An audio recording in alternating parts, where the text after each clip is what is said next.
All right, how does it feel? 16 years old, you're in the U.S. final. Oh, I don't know if I could have imagined it. That was a special race. I didn't really expect myself to make the final, so getting that opportunity in a few days is not going to let it go. Take me through the moment, like getting clipped a little bit and just finding your poise again. That was an incredible moment. How did you do that? Yeah, the rounds are always, some hectic always happens in each round. So I wasn't too surprised, especially with it being me. So just trying to stay focused throughout the race and not let it get to me. That can happen a lot where I might get tripped up and the race just might end there. So just trying to stay focused, and then with 300 to go, just trying to make my move. What exactly happened in that incident from your perspective? Yeah, I just, guys started to go by me on the curve of the second lap. I might have just clipped somebody's spike. I'm not 100% sure. It went by pretty fast, so obviously just trying to stay focused and get back in the zone. Did you know that you were going to have to get a big Q to make the final? Yeah, I knew it was top two, and then next three fastest. I knew one of the heats, either before or after mine, was going to run 144, which that last heat did with Donovan or with Josh Hoey. So just knowing I needed to try my best to be in that top two position and try to go for the win. This was almost coming. This was my final, and now I'm going to go see what I can do in 2 days. You have a driver's license. How will you change your race strategy just going there? Yeah, I don't know really if there's a race strategy to say for the finals. I'm just going to go out there, leave it all on the track, and just have fun. Because I said this in a previous interview, this is kind of just the cherry on top. What was Do you have a driver's license yet? I do have a driver's license. I got it December. What was the strategy going into today? Yeah, one of the big goals is to try to sit off Bryce. That first 250, I moved right next to him. And then just try to hang on. I knew Bryce was the guy kind of to beat. Everybody else in that heat was also incredible, but Bryce is on a whole different level.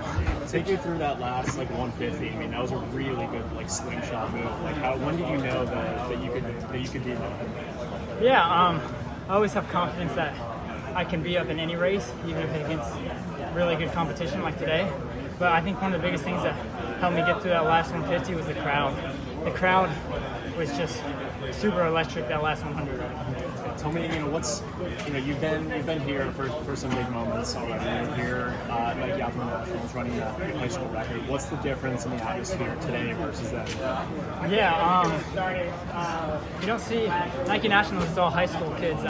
You still expect times to run fast, but when you come out here, it's a whole different level. You step up. Come from Bryce Hoppel to maybe a 153 guy in high school. It's two different things. So I was just super excited to get out here for it. Did you try to make a move on the back straight to get to second or first, or what? Walk me through that. Yeah, so the plan was to go about 200, 250 left. Yeah. And then once I got clipped, I was kind of, I think maybe second or third to last. So I was like, I got to go a little bit sooner. And then 300 was just kind of that mark that I've been practicing all year for my rounds to our state meet. Was starting at 250 and then working my way back. So at one of my rounds to get to my state meet, I went with 300 to go, and I think that kind of just gave me confidence for today.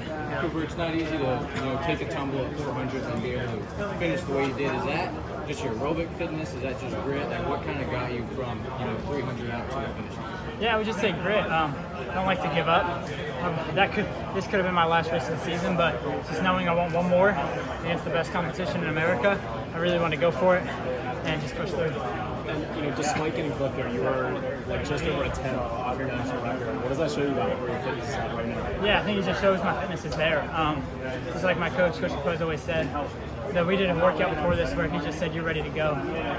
Just because I had to work on I closed to 448 solo, so that really gave me the confidence that I could kind of kick where I needed to. Now, obviously, of course, it's a different level with these guys out here, but just knowing I had enough confidence for a move I made. What was that full workout? So the end was a 400 at 48, but it was 6.2s, I believe. All of them were about 25s. First two were supposed to be 26, 225s, 224s, and then the 1x400 at 48. And then with I believe it was a 500 at the beginning at about 112, I believe. So nothing too crazy coming through 58 for the 400, and then just kind of hanging on to that. Do you have any idea of what your fitness is at in terms of time? Like, you've run this race and you're so close to national record, but you also equipped for a lot of it. Like, do you have like a time goal in mind if you had to have one? Yeah, you always want to say what you think you can run, but always saying versus doing is two different opposite things. I think I could run faster than 145.45. No, I haven't proved that just yet, but in my mind and with my coach, we think we can go faster.